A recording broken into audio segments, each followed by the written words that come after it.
Welcome back to the channel, guys. I'm here to review Morbius, the living vampire, the new Marvel legend in this universe that we've got for Sony. Is it all true? Well, yes and no. New legend? No. New character? Yes. Is he the living vampire? Yes, he is, because of what he has done to himself. But let me just give you the story.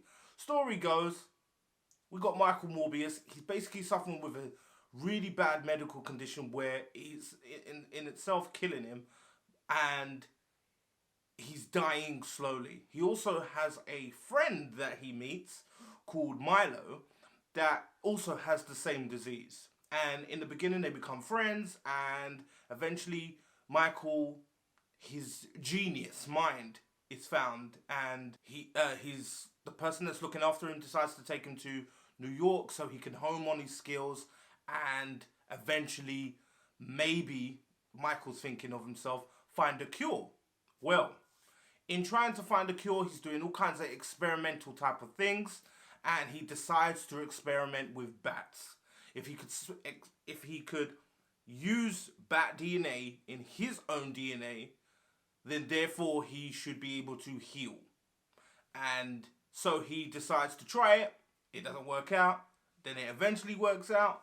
And then he tries it on himself and becomes the living vampire. And that's where the story is. Then a dramatic scene where he ends up killing everybody. If anybody's seen the trailer, it's the bit where basically he's killed everybody on the boat.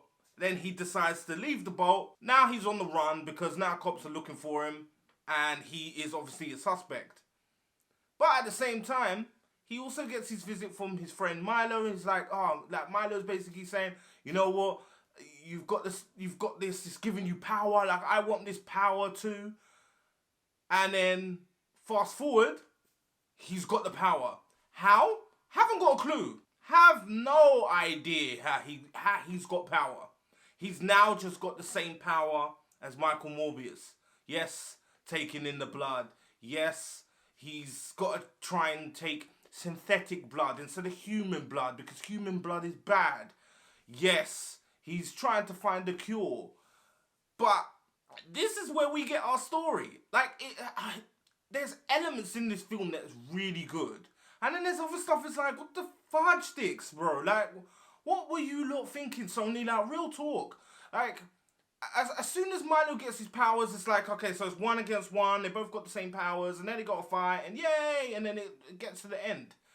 In between all of that, we do have, yes, motive. We do have understanding from Milo's point of view.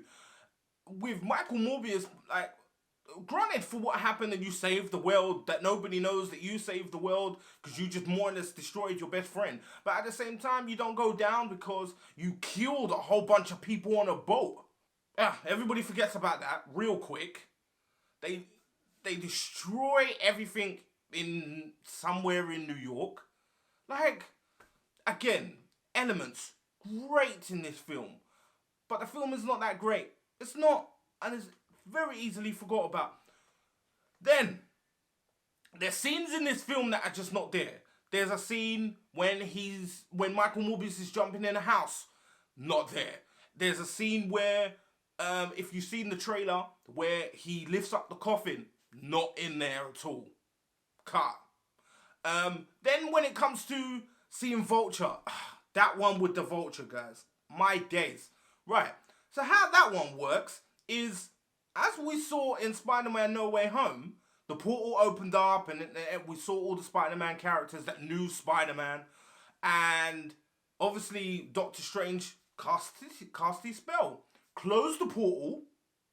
But for some miraculous thing, Morbius, Vulture, from prison, transported to this universe, which I'm assuming is the Venom verse because they quote Venom. So he's in the Venom verse. He's let out from prison because they don't have records of him. Then later he meets up with Michael Morbius, says we should team up together, and the reason why I'm here is probably a guy called Spider-Man. So the first time we know of a Spider-Man is through Vulture. Morbius don't know of a Spider-Man because there is no Spider-Man, I guess. And then he's thinking, oh yeah, that's a good idea. Also, where did he get his tech from? He got transported, not his tech. So where did he get the tech from? That's from another universe. That's a whole bunch of different materials. Madness in this film, bro. Guys, madness in this film. Like, seriously, like I said, third time I said this, there's elements. Great. But the film? No way. No. There are the elements that I liked though. The way they looked when they changed, great. With Milo and Michael Morbius, I loved it.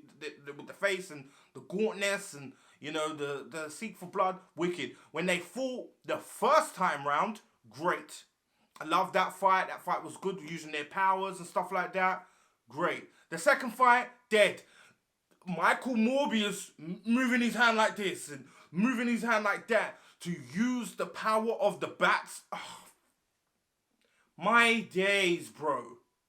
Like, since when could you do something like that? And even though you can, it looked crap.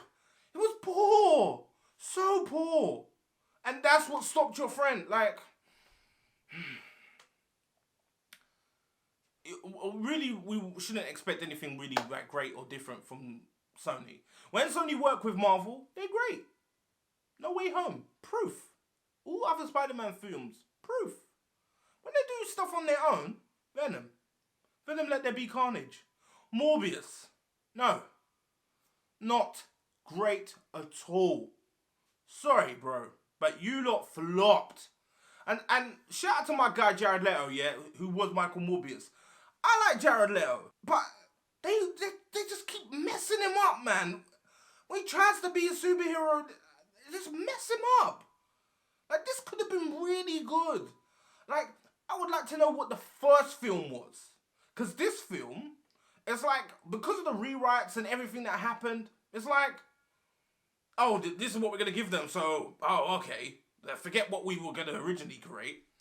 Sony now have got involved, so now I just got to cut this up. Like, that's what it looks like. It does. Like, elements, yes. Not a good film, though. Not at all. And me, I like the trailers. I reviewed both of them. Both of them. Link in the description and up here. I linked both of them. I liked them, but the film, no way. I still say go and watch it though. Watch it, have your own opinion. But for me and my review and how I felt, nada, not a good film. Sad. Absolutely sad. You know, there are no other elements I can even just think of off the top of my head. The post-credit scenes, that, like I said to you lot, like, it's sad, man. You know, when you go to a film, you really want more, and you don't get more. It's this film. It's just sad. Sad all round. But if you enjoyed my review and gained something out of it in understanding what the film may have been like, or you liked my reaction or my review to the film that we may have watched together or separate, comment down below, like and subscribe, and soon I'll see you in the next one with another review. Later on, guys.